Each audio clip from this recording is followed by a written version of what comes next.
La nuit est le moment où le monde s'endort, où les maisons deviennent silencieuses, où les rues se vident.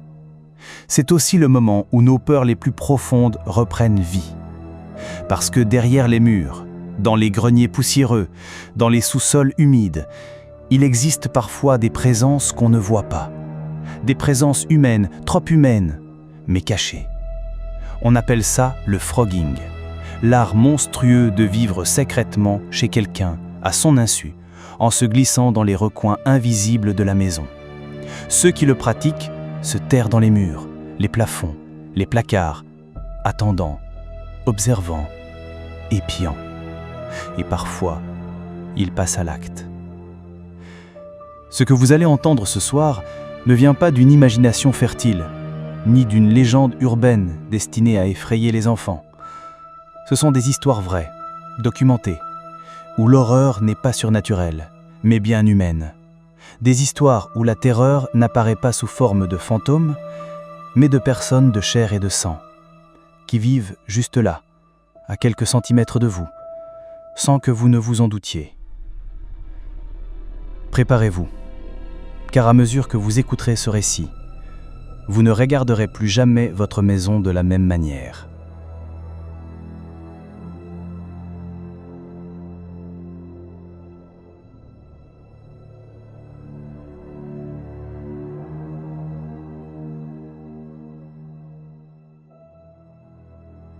L'année 1986.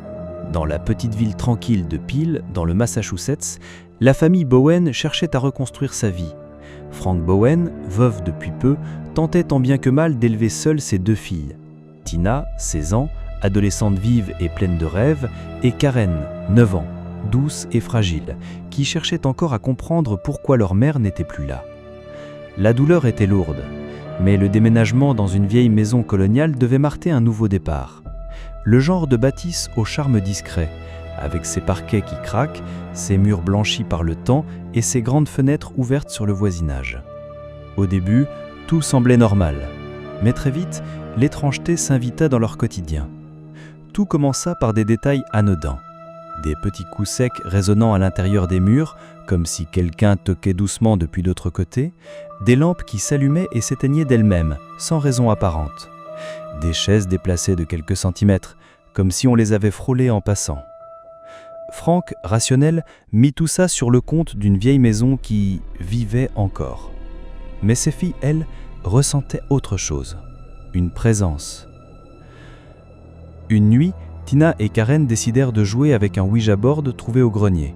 Au départ, elles riaient, se lançaient des blagues pour se donner du courage, mais leur sourire s'effaça brusquement lorsque la planche commença à répondre d'elle-même.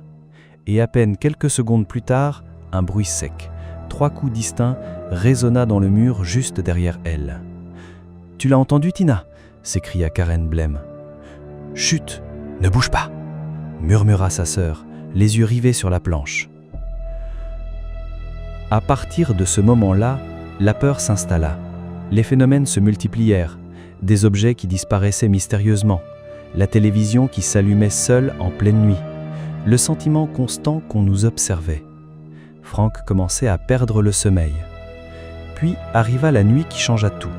Frank rentra tard du travail. En ouvrant la porte, il fut immédiatement frappé par le froid glacial qui régnait dans la maison, alors même que le chauffage fonctionnait. Les radios diffusaient toutes un bruit de parasites, la télévision montrait un écran de neige sans signal. L'ambiance était cauchemardesque. Il grimpa les escaliers, le cœur battant. C'est alors qu'il le vit. Dans le couloir, se tenait un adolescent qu'il ne connaissait pas. Il portait une perruque, un voile de mariée, et son visage était barbouillé de maquillage maladroit. Dans sa main, une hachette brillait sous la lumière blafarde. Frank sentit son sang se glacer. L'intrus restait immobile, le fixant avec un sourire figé. C'était Daniel Lint, un nom qui plus tard ferait la une des journaux. Depuis mois, Daniel vivait dans les murs de la maison. Obsédé par Tina, il avait percé des trous pour les espionner. Chaque bruit, chaque objet déplacé, chaque sensation d'être observé, c'était lui. Il rampait dans les interstices, se déplaçait comme un rat à travers les cloisons, surgissant parfois en douce pour voler nourriture ou objets. Frank hurla aux filles de sortir. Ensemble, ils s'enfuirent et alertèrent la police. Lorsque les agents fouillèrent la maison, ils découvrirent l'impensable. Des tunnels creusés derrière les murs, des cavités remplies de couvertures, de restes de nourriture et surtout des trous dissimulés derrière les meubles permettant à Daniel de les observer nuit et jour. Il fut arrêté, découvert recroquevillé dans une cachette étroite, silencieux comme une ombre. Mais l'horreur ne s'arrêta pas là. Relâché sous caution, Daniel commit l'impéropeur. Il s'introduit dans une autre maison et massacra une femme enceinte ainsi que ses 2 enfants. Condamné plus tard à la prison à vie, son nom reste associé à l'une des affaires de frogging les plus terrifiantes de l'histoire criminelle américaine. La famille Bowen, traumatisée, ne remit plus jamais les pieds dans cette maison. Pour eux, ce n'était plus un foyer, mais une prison de cauchemar. Si cette histoire glaçante vous a donné des frissons, n'oubliez pas de vous abonner à Nuit d'horreur, car ce que vous venez d'entendre n'est que la première d'une longue série de récits réels qui vous feront regarder votre maison autrement.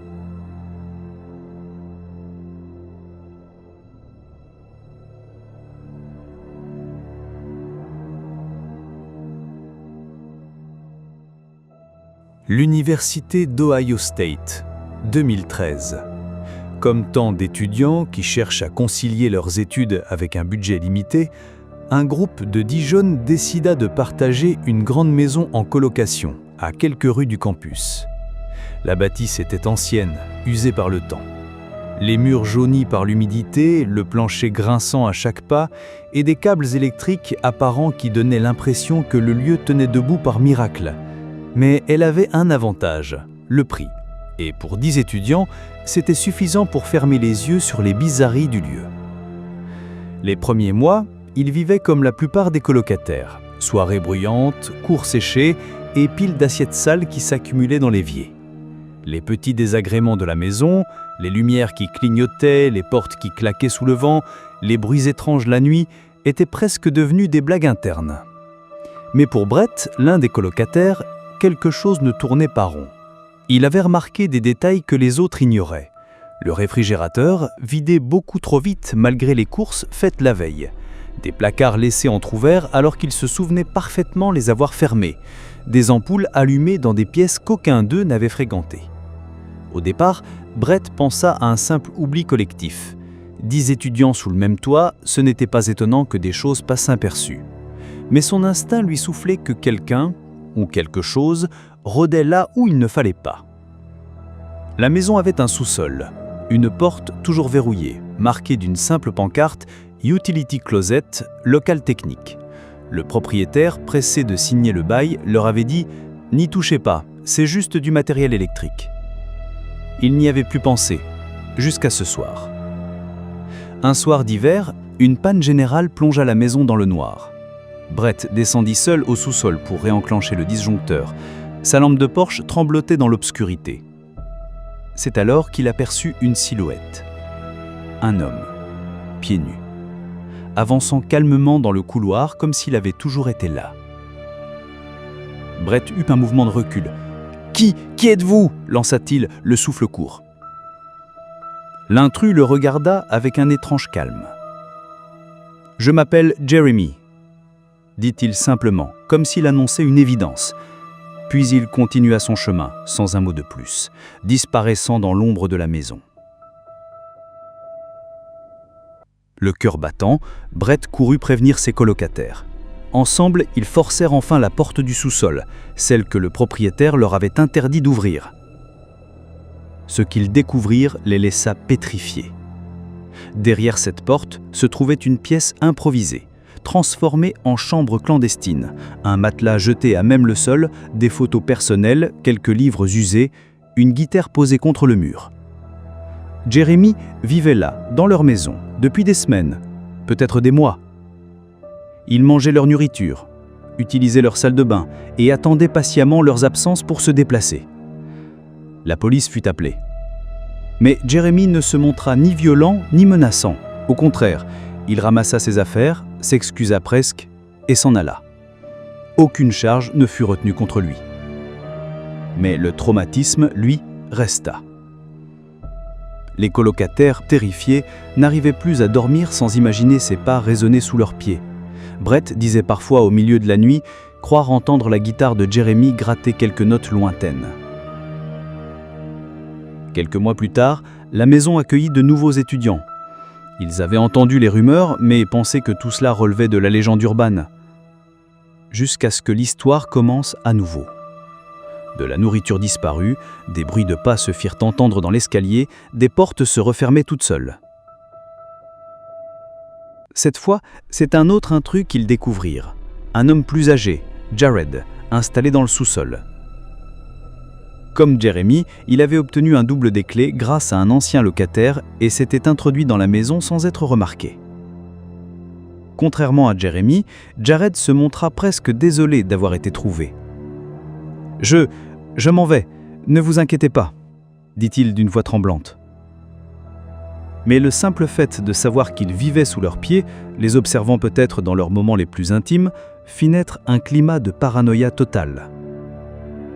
Ils verrouillèrent chaque porte, installèrent des caméras et évitèrent le sous-sol comme la peste. C'est à ce moment que les étudiants apprirent le terme qui résumait leur cauchemar, le frogging.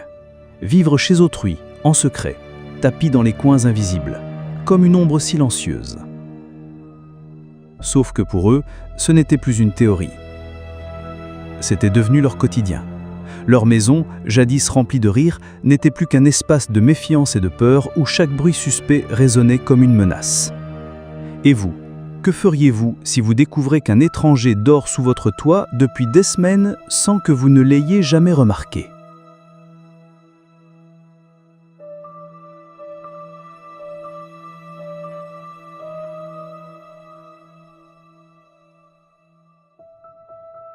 Spokane, État de Washington.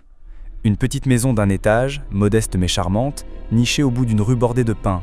Cella Cashley, jeune graphiste freelance, décida de s'installer. Elle avait 27 ans, une vie plutôt tranquille, et venait de trouver ce qu'elle croyait être un refuge parfait. Une maison abordable, entourée de bois, avec la solitude comme voisine. Ses amis l'avaient mise en garde. « Tu ne devrais pas vivre seule si près de la forêt. Et si quelqu'un rôdait la nuit ?» Mais Ashley souriait. Elle aimait le câble, l'intimité, la liberté. Ici, pas de voisins bruyants, pas de klaxons, pas de vie urbaine étouffante. Juste elle, son ordinateur et la nature. Les premières semaines furent idylliques. Elle décorait sa maison, aménageait son bureau avec vue sur les bois et travaillait tard le soir, bercée par le silence. Tout semblait parfait, jusqu'à ce que les détails commencent. Au début, c'était insignifiant. Une cuillère sale laissée dans l'évier alors qu'elle était sûre d'avoir tout nettoyé. Une bouteille de shampoing déplacée dans la salle de bain, la lumière du couloir qui clignota une fois, puis s'éteignit. Ashley se dit qu'elle était fatiguée, ou peut-être un peu distraite, rien d'alarmant. Mais les bruits, eux, étaient différents.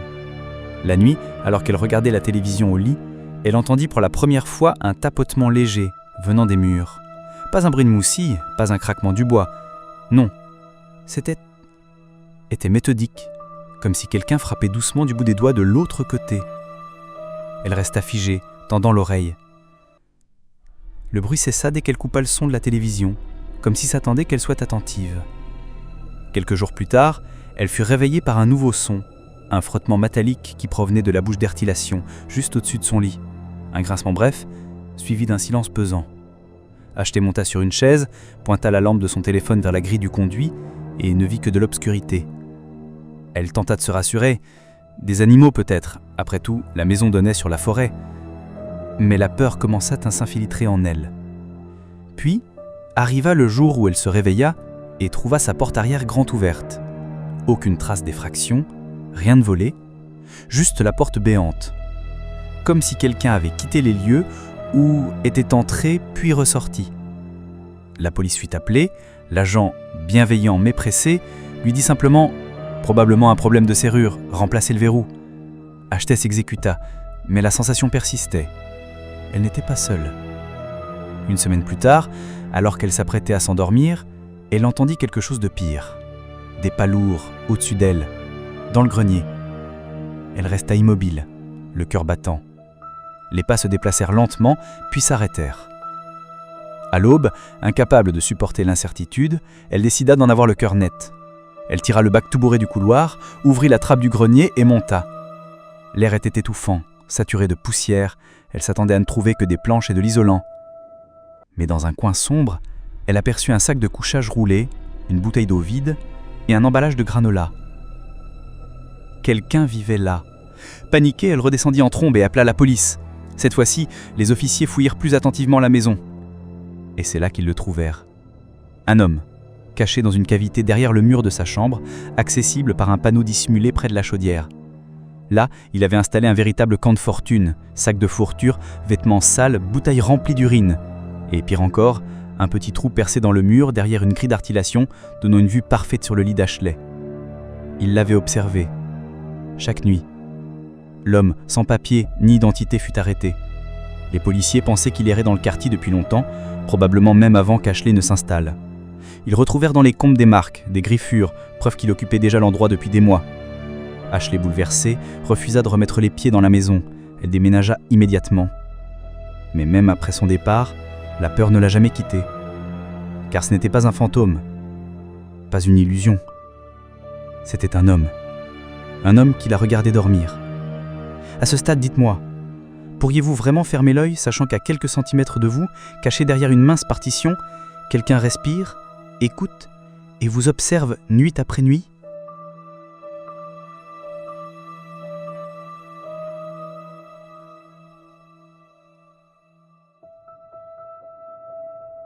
Denver, Colorado, automne 1941. Dans une petite maison victorienne, aux volets fatigués par le temps et aux boiseries craquant sous le froid des nuits d'octobre, vivait Philip Peters, un homme de 73 ans. Philip était un retraité du chemin de fer. Ancien vérificateur de comptes, il avait bâti sa vie sur la rigueur et la régularité. Sa femme, hospitalisée depuis quelque temps, lui manquait terriblement. Mais malgré la solitude, il s'efforçait de garder ses habitudes. Lever à la même heure, promenade quotidienne, repas simple, toujours à heure fixe. Aux yeux de ses voisins, Philippe était l'incarnation du vieil homme respectable, poli, discret, presque invisible. Mais ce qu'il ignorait, c'est qu'un autre homme avait aussi jeté son dévolu sur cette maison. Un homme qui ferait basculer sa routine dans l'horreur. Son nom, Theodore Connis. Un vagabond malade et famélique dans la soixantaine. Autrefois, une vague connaissance de Philippe, il était désormais un fantôme social, errant sans abri, cherchant désespérément un refuge. Un soir, profitant de l'absence de Philippe, Connis força la porte arrière et explora la maison. Il ne trouva pas de richesse, mais il découvrit quelque chose de bien plus précieux pour lui. Un grenier exigu, accessible par une petite trappe dans le couloir. Un espace si étroit qu'un homme devait ramper pour s'y loger, mais suffisant pour se cacher. Connis y vit une opportunité, et il fit de cet endroit son terrier. Dès lors, il vécut au-dessus de la tête de Philippe, tapi dans l'ombre. Le jour, il restait immobile, retenant son souffle à chaque bruit. La nuit, lorsque la maison plongeait dans le silence et que Philippe dormait, il descendait discrètement pour se nourrir. Un peu de pain, un fond de lait, parfois un morceau de viande volé dans le garde-manger. Philippe remarquait des choses étranges. Une miche de pain qui disparaissait plus vite que prévu, des pas qu'il croyait entendre sur le plancher, un courant d'air froid sans raison. Mais il se disait que c'était la vieillesse, que ses sens lui jouaient des tours. Pendant des semaines, Connis demeura invisible. Jusqu'à ce soir tragique. Philippe revint plus tôt que d'habitude d'une visite à l'hôpital. En posant son chapeau, il entendit un grincement provenant de l'étage. Intrigué, il monta lentement l'escalier. Et là, il aperçut une silhouette sortir du grenier. Connis, amaigri, sale, les yeux brillants d'une fièvre étrange. « Qui êtes-vous » s'écria Philippe, stupéfait. Pris de panique à l'idée d'être découvert, Connis se jeta sur lui. Dans ses mains, il tenait un lourd tisonnier en fer utilisé pour attiser le poêle. Le choc fut brutal. Connis frappa encore et encore, jusqu'à ce que le vieil homme s'effondre sur le parquet. Le silence retomba, pesant, intercoupé seulement par la respiration haletante de Connis. Plutôt que de fuir, il remonta dans le grenier, son repère, et il y resta. Lorsque la police arriva, alertée par les voisins inquiets de ne plus voir Philippe, la scène les déconcerta. Pas de traces d'effraction, pas d'objets volés, la porte verrouillée de l'intérieur. On parla alors du meurtre de la maison fantôme. Les jours passèrent, puis les semaines, mais Connis était toujours là. Il continuait à vivre dans l'étroit grenier, juste au-dessus du corps de l'homme qui l'avait tué. La nuit, il descendait encore pour chercher de quoi survivre, marchant au milieu du silence oppressant. Certains voisins disaient avoir vu des ombres derrière les fenêtres, d'autres affirmaient avoir entendu des pas dans la maison supposée vide. Finalement, un soir, 2 policiers décidèrent de fouiller à nouveau. En montant à l'étage, ils entendirent un bruit discret, un raclement étouffé venu du grenier. L'un d'eux braqua sa lampe sur la trappe du grenier. En l'ouvrant, la lumière révéla une vision cauchemardesque. Conis, recroquevillé dans la poussière, le visage émacié, les yeux fous, comme une araignée humaine piégée dans sa toile. L'homme fut immédiatement arrêté. En quelques secondes, il avoua tout. La presse s'empara de l'affaire et lui donna un surnom qui traversa les décennies, le Spider-Man de Denver. Condamné à la prison à vie, il laissa derrière lui une histoire qui glace encore le sang. Car pendant des semaines, un meurtrier avait vécu à quelques centimètres au-dessus de la tête d'un vieillard sans défense et personne ne s'en doutait. Et vous, auriez-vous le courage d'ouvrir la trappe de votre grenier si vous entendiez un bruit suspect la nuit ?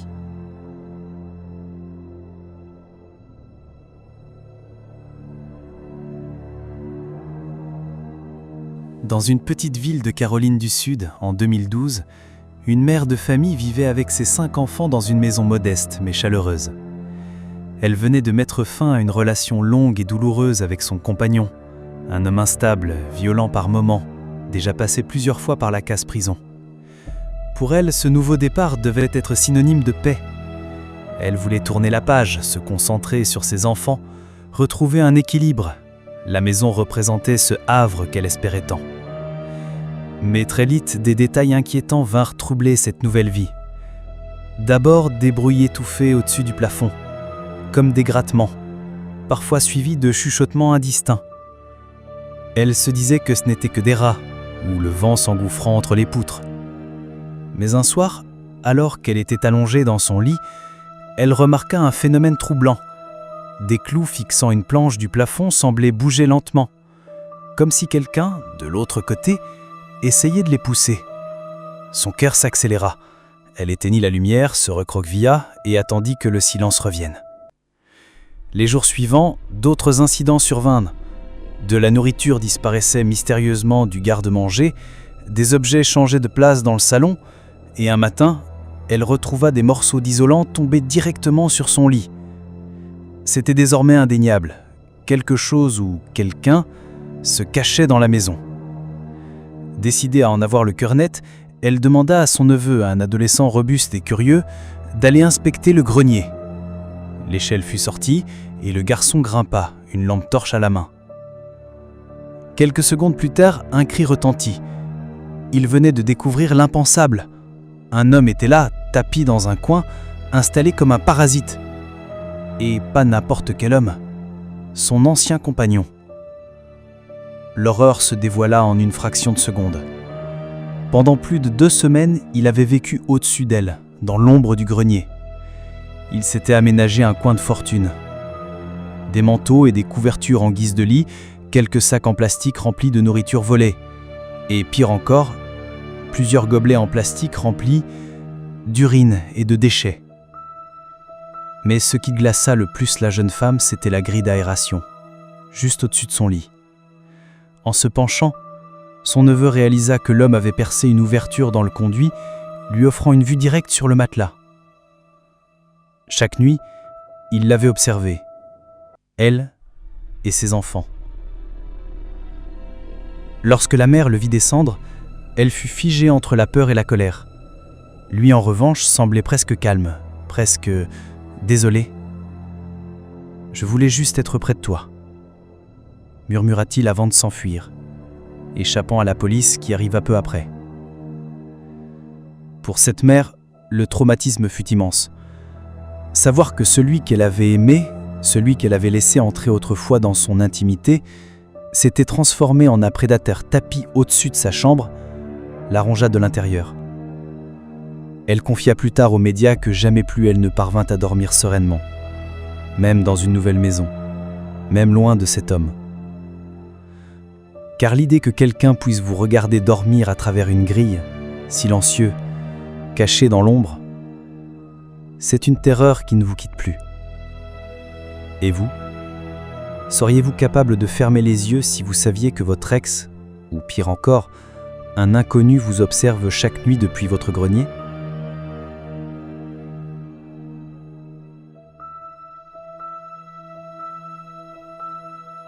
Oklahoma City, février 2020. Un homme ordinaire, vivant seul dans une maison de banlieue paisible, commence à remarquer de petites anomalies dans son quotidien. Rien de spectaculaire, juste des détails qui s'accumulent et qui, peu à peu, deviennent impossibles à ignorer.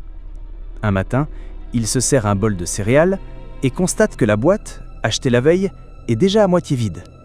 Un autre jour, il retrouve la porte arrière déverrouillée, alors qu'il est certain de l'avoir verrouillée la veille au soir. Plus troublant encore, le thermostat est changé en pleine nuit, réglé sur une température différente de celle qu'il utilise habituellement. Au début, il croit à des oublis. Peut-être est-il distrait, fatigué. Puis, il soupçonne ses voisins d'une mauvaise plaisanterie. Mais une angoisse sourde commence à l'envahir. Quelque chose échappe à la logique. Après plusieurs jours à vivre dans cette incertitude, il décide enfin d'enquêter.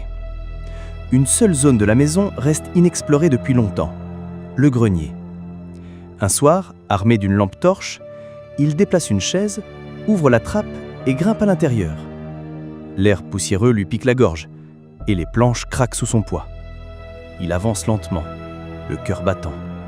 Et soudain, le faisceau de sa lampe tombe sur une forme. Un matelas sale, des vêtements froissés, des sacs en plastique et un homme. Allongé, profondément endormi, un inconnu dans la trentaine, les cheveux gras, les vêtements en lambeaux, respirant bruyamment comme s'il avait trouvé là son abri. Le propriétaire se fige, paralysé par l'horreur. Ce n'est pas un rêve, ce n'est pas une illusion. Un étranger vit littéralement au-dessus de lui. Il recule lentement, redescend du grenier et appelle la police en maintenant l'homme en joue avec son arme de poing. Quelques minutes plus tard, les agents découvrent la scène et arrêtent l'intrus, hébété mais docile. Les enquêteurs apprennent que l'homme était entré par un escalier extérieur menant à une petite porte arrière du grenier oubliée depuis des années. Il s'y était installé depuis près d'une semaine, profitant des absences du propriétaire pour descendre, manger dans le garde-manger, utiliser la salle de bain, puis retourner dans sa cachette comme un fantôme. Il n'avait aucun lien avec le propriétaire, aucun motif clair, si ce n'est la désespérance. Mais pour l'homme qui vivait là, l'expérience fut un choc irréversible. Comment dormir en paix quand on sait qu'un inconnu peut s'installer dans les recoins invisibles de votre maison ? Comment ne pas scruter chaque bruit, chaque craquement, chaque souffle dans l'obscurité ? Imaginez, vous vous réveillez en pleine nuit, vous entendez un bruit au-dessus de vous, et quand vous levez les yeux, quelqu'un vit là, juste derrière votre plafond. Que feriez-vous ?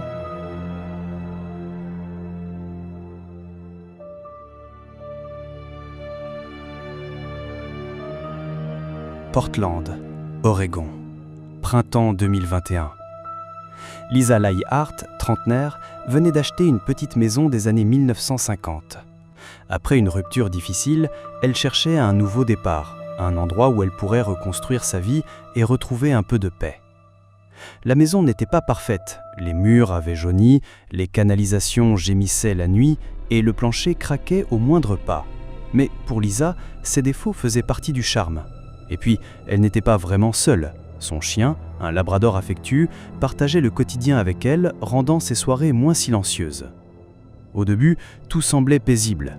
Elle décorait, réaménageait chaque pièce, profitait de son indépendance retrouvée. Mais à peine 2 mois après son installation, les premières inquiétudes apparurent. Tout commença par un son. La nuit, alors qu'elle s'allongeait dans son lit, elle entendit une respiration faible, étouffée, presque imperceptible. Pas la sienne, pas celle de son chien qui dormait à ses pieds. Non, ça venait de derrière le mur. Un souffle lourd, sifflant, comme une personne enrhumée ou asthmatique qui expirait lentement. Lisa fronça les sourcils, tenta de se convaincre qu'il s'agissait d'un courant d'air ou peut-être d'un bruit de canalisation. Mais la nuit suivante, le souffle revint, exactement au même endroit, le mur qui longeait son lit. En observant plus attentivement, elle remarqua un petit détail troublant, une trappe carrée, vissée près de la plinthe. Un panneau d'à peine 30 cm de côté. Peut-être un ancien accès technique, pensa-t-elle, rien d'important. Mais la respiration continuait. Puis, quelques nuits plus tard, Elle entendit autre chose, un tapotement léger, comme des doigts effleurant le bois, d'abord irrégulier, puis de plus en plus rythmé, et enfin, le pire, un chuchotement. Incompréhensible, quelques mots murmurés, indistincts, mais venant clairement de l'intérieur du mur. Lisa bondit de lit, terrifiée, et passa la nuit chez une amie. Elle tenta de se convaincre que tout cela n'était qu'une hallucination due au stress. Mais même en dormant sur le canapé du salon, elle croyait parfois entendre, au loin, des froissements d'isolant, comme si quelqu'un rampait dans les parois. Au bout d'une semaine, elle prit une décision radicale. Munie d'un pied de biche, elle décida d'arracher le panneau du mur. Les vis se retirèrent trop facilement, comme si elles n'avaient jamais réellement été fixées. Derrière la trappe, au lieu d'un simple vide technique, s'ouvrait un passage sombre, un conduit étroit, large d'à peine 1 mètre, qui s'enfonçait dans les profondeurs de la maison. Lisa pointa la lumière de son téléphone. Au début, elle ne distingua que de la poussière, des morceaux d'isolant, des planches. Puis ses yeux se figèrent. Dans le fond, recroquevillé, il y avait un homme. Sale, le visage émacié, les cheveux en bataille. Ses yeux fixaient directement ceux de Lisa, brillants, dilatés, sans cligner. Il ne bougea pas, ne dit rien. Il se contenta de la regarder, immobile, comme s'il l'attendait. Lisa lâcha un cri, recula en trébuchant, son téléphone glissant au sol. Elle s'enfuit de la maison, paniquée, appelant la police. Quand les officiers arrivèrent, l'homme avait disparu. Mais dans l'espace derrière le mur, ils trouvèrent un véritable campement, un sac de couchage, des bouteilles remplies d'urine, des restes de nourriture. Et plus inquiétant encore, des centaines de dessins griffonnés au crayon sur les planches et l'isolant. Des visages de femmes. Toujours le même visage. Celui de Lisa. La police découvrit que l'homme avait pénétré dans la maison par une ancienne trappe de cave, oubliée depuis des décennies. De là, il avait pu se faufiler dans les murs, grimper derrière sa chambre et passer des nuits entières à l'observer. Il ne fut jamais retrouvé. On pensa à un sans-domicile, peut-être un obsédé, peut-être encore pire. Lisa, traumatisée, quitta immédiatement la maison. Depuis, elle confie qu'elle ne parvient plus à dormir seule. Car ce n'était pas un fantôme, ni une hallucination. C'était un homme, caché à quelques centimètres de son oreiller. Si cette histoire vous glace, souvenez-vous que ce que vous venez d'entendre n'est pas une fiction. Et avant de dormir ce soir, jetez peut-être un coup d'œil derrière vos murs. Toutes ces histoires, de la famille Bowen dans le Massachusetts à Lisa Lee Hart en Oregon, ont un point commun glaçant. Elles nous rappellent que l'horreur n'a pas toujours besoin de fantômes, de démons ou de créatures venues d'ailleurs. Parfois, l'horreur a un visage humain. Elle se glisse silencieusement dans nos vies, s'installe dans les murs, dans les greniers, dans les recoins oubliés de nos maisons et nous observe. Les victimes n'ont rien en commun. Certaines vivaient seules, d'autres en famille, d'autres encore en colocation. Les maisons étaient grandes ou petites, neuves ou délabrées. Mais toutes avaient un point faible, des fissures dans lesquelles l'ombre pouvait s'infiltrer. Et c'est peut-être cela qui nous terrifie le plus. Parce que derrière chaque bruit étrange que vous entendez la nuit, derrière chaque porte que vous retrouvez entr'ouverte alors que vous l'aviez fermée, il y a cette question obsédante. Et si ce n'était pas mon imagination? Et si quelqu'un était vraiment là? Car c'est bien cela la terreur ultime. Réaliser que l'on n'est jamais vraiment seul. Alors, ce soir, quand vous rentrerez chez vous, quand vous fermerez vos portes, quand vous monterez vous coucher, prenez une seconde, écoutez le silence. Et demandez-vous, qui vous dit qu'il n'y a pas quelqu'un juste derrière ces murs qui vous regarde en ce moment même? Si ces récits vous ont glacé le sang, abonnez-vous dès maintenant à Nuit d'horreur, car ici nous vous rappelons une vérité simple et terrifiante. La réalité dépasse toujours la fiction. Et parfois, ce qu'on croit impossible dort juste derrière la cloison.